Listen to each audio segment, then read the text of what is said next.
நான் அடிக்கடி சொல்கிற ஒரு டைலாக் என்னன்னு பார்த்தீங்கன்னா, நம்மளால் ஒரு வேளை உணவு இல்லாமல் இருந்துடலாம், ஆனால் ஆடை இல்லாமல் நம்மளால் ஒரு நாள் கூட உயிர் வாழவே முடியாது. நம்மளுடைய மானத்தை மறைக்கவே மெயினாக நம்ம போடுற ட்ரெஸ்ஸிங்ஸ் தான். ஸோ வந்து ட்ரெஸ் இல்லாமல் நம்மளால் யாருமே உயிர் வாழ முடியாது. இப்போது நீங்கள் வந்து வீட்டில் போடுற ட்ரெஸ்ஸாக இருந்தாலும் சரி, ஏதோ ஒரு ஃபங்க்ஷனுக்கு போகிற ட்ரெஸ்ஸாக இருந்தாலும் சரி, ஒரு டெத்து வீட்டுக்கு போகிறீங்களா இருந்தாலும் சரி, ஒரு யூனிஃபார்மாக இருந்தாலும் சரி, நீங்கள் ஒர்க் பண்ணுற பிளேஸ்க்கு ஏற்ற மாதிரி நீங்கள் வந்து ட்ரெஸ்ஸஸ் வந்து வேர் பண்ணணும். ஸோ வந்துட்டு இப்போ நீங்கள் ஒரு போலீஸாக இருக்கீங்க அப்படின்னா போலீஸ் யூனிஃபார்ம் யூஸ் பண்ணணும். ஸ்கூல் பசங்களாக இருந்தீங்கன்னா ஸ்கூல் யூனிஃபார்ம் யூஸ் பண்ணணும். இதுமாதிரி டாக்டர்ஸாக இருந்தீங்கன்னா டாக்டர்ஸ் யூனிஃபார்ம் யூஸ் பண்ணணும். இந்த மாதிரி வந்து டீச்சர்ஸாக இருந்தீங்கன்னா விதவிதமாக ப்ளவுஸ் ஸ்டிச் பண்ணி போடுவாங்க. ஒவ்வொருத்தவங்களும் ஒரு ஃபங்க்ஷனுக்கு போகிறவங்கள எப்படியோ ஏதோ ஒரு விதத்தில் வந்து நம்ம ஒரு ட்ரெஸ்ஸஸ் வந்து வேர் பண்ணி நம்ம போட்டுட்டு நம்ம மானத்தை மறைக்கிறோம். அந்தந்த சுச்சுவேஷனுக்கு ஏற்ற மாதிரி நம்ம ட்ரெஸ்ஸஸ் வந்து வேர் பண்ணுறோம். ஸோ வந்துட்டு உங்களுக்கு விதவிதமாக தைச்சி கொடுக்கறதுக்கு தான் நாங்களும் டைலர் ஷாப் வச்சு ரன் பண்ணிகிட்ருக்கோம். கஸ்டமர் பண்ணுற மிஸ்டேக் பார்த்தீங்க அப்படின்னா, நாளைக்கு ஃபங்க்ஷன் வச்சுட்டு நாளைக்கு செலிப்ரேஷன் வச்சுட்டு தான் அர்ஜென்ட்டில் தான் வந்து ப்ளவுஸை எங்களுக்கு ஸ்டிச் பண்ண கொடுக்குறாங்க. இப்போ இந்த ஆரஞ்சு கலர் ப்ளவுஸ் இன்னும் இந்த இப்போ 3 ப்ளவுஸ் போட்டேன் பாருங்கள், இது எல்லாமே இன்றைக்கி 4 மணிக்கு தான் எனக்கு வந்துச்சு. 4 மணிக்கு அப்புறம் நான் ஸ்டிச் பண்ணி 7 மணிக்கெலாம் நான் டெலிவரி பண்ணணும்னு சொல்லிட்டாங்க. ஸோ நானும் என்ன பண்ணேன், இவ்வளோ அர்ஜென்ட்டாக வாங்கி ஸ்டிச் பண்ணணுமா அப்படின்னு கேட்டிங்கன்னா அவசியம் கிடையாது. இருந்தாலும் என்னோடய வேலை என்னன்னா, எனக்கு இதான் பிஸ்னஸ். அப்படிங்கும்போது நான் அவங்க எந்த டைம் கேட்டாலும் நான் கொடுத்து தான் ஆகணும். இதுமாரி வந்து ஒரு கஸ்டமர் 2 கஸ்டமர் சொன்னால் பரவாயில்ல, ஒரு 10 பேர் சொல்லிட்டாங்கன்னா எங்களால் டைம் எடுத்து அந்த ஒர்க்கை நாங்கள் அவங்க கேட்குற டைமுக்குள்ளே எங்களால் டெலிவரி பண்ணுறது ரொம்பவே கஷ்டமாக இருக்கும். ஏன்னா நம்ம கட் பண்ணணும், ஸ்டிச் பண்ணணும், ஹேண்ட் ஒர்க் பண்ணணும், அவங்களுக்கு சின்ன சின்ன அந்த கரெக்ஷன்லாம் வராமல் பார்த்து தைக்கணும்.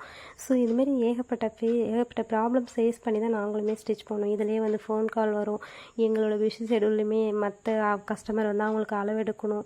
ஸோ வந்துட்டு இதெல்லாமே நாங்கள் ஃபேஸ் பண்ணிக்கிட்டு தான் நம்ம ஒரு ப்ளவுஸை வந்து ஸ்டிச் பண்ணி முடிக்கிறோம். இதில் வீடியோ வந்து டைம் எடுத்து வீடியோ வந்து எடுத்துருவேன். பட் எடிட் பண்ணுறதுக்கு டைம் அதுக்குன்னு ஒரு நேரம் உட்காந்து ஒதுக்கிட்டு தான் செய்வேன். இருந்தாலும் இது எல்லாத்தையுமே நாங்கள் அப்படி ஃபேஸ் பண்ணுறோம் அப்படின்னா, இப்போ வந்துட்டு இதுதான் செய்யணுமா, நீங்கள் பாட்டுக்கு ஸ்டிச் பண்ணிவிட்டு கடையை பார்த்துட்டு கம்முன்னு இருக்க வேண்டியதான், எதுக்கெல்லாம் வீடியோ எடுக்கிறீங்கன்னு கேட்டிங்கன்னா, இப்போ நம்ம ஒரு ஒர்க் பண்ணுறோம் அப்படின்னா இப்போ எல்லாருமே நம்ம காண்டாக்டில் வாட்ஸ்அப் இல்லை யூடியூப்பில் தான் நம்ம வந்து மீட் பண்ணுற மாதிரி இருக்குது.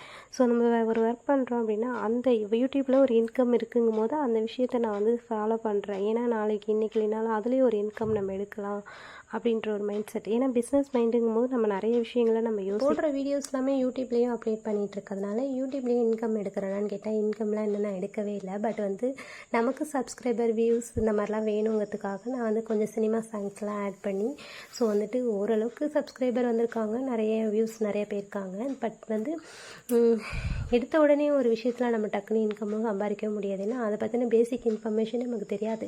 பட் இருந்தாலும் ட்ரை பண்ணி பார்த்துட்டு ஒரு நாளும் ஒரு மாதிரி வீடியோஸ் வந்து நம்ம அப்டேட் பண்ணிகிட்ருக்கோம். இருந்தாலும் யூடியூப் பொறுத்த அளவுக்கு ஓன் கண்டென்ட்டான வீடியோஸ்க்கு மட்டும்தான் நமக்கு இன்கம் கிடைக்குமே தவிர சும்மா நம்ம வந்து சாங் அப்டேட் பண்ணுறதுலலாம் நமக்கு வந்து கிடைக்காது. ஏன்னா இன்னொருத்தவங்களோட காப்பிரைட் கிளைம் எடுத்து நம்ம யூஸ் பண்ணிக்கவே கூடாது. பட் வந்து நான் வந்து ஒரு சில அதிகமாக சாங்ஸ் யூஸ் பண்ணியிருப்பேன். பட் ஓன் வாய்ஸ்ன்னு பார்த்தா இப்போ தான் ரீசெண்டாக நான் கொடுத்துட்ருக்கேன். ஸோ வந்துட்டு இப்போது இந்த மாதிரி ஸ்டிச் பண்ணி போடுற வீடியோ நான் என்னென்னலாம் செய்கிறேனோ அதெல்லாமே கண்டென்ட்டே இல்லாமல் நான் இந்த மாதிரி இப்போ நான் வந்து சப்ஸ்கிரைபர் வேணும், எனக்கு தேவை வியூஸ் வேணும் அப்படின்றதுக்காக நான் என்னென்னலாம் பண்ணுறேனோ அதெல்லாமே வீடியோவை எடுத்து நான் அப்டேட் பண்ணுறது மட்டுமே என்னோடய வேலையாக வச்சுருக்கேன். இருந்தாலும் இப்போ ஸ்டிச்சிங் வீடியோ, கட்டிங் வீடியோ இந்த மாதிரி வந்துட்டு நிறைய வீடியோஸ்லாம் வந்துட்டு லாங் வீடியோலாம் அப்டேட் பண்ணணும் அப்படின்ட்டு மைண்ட் செட் நிறையா இருக்குது.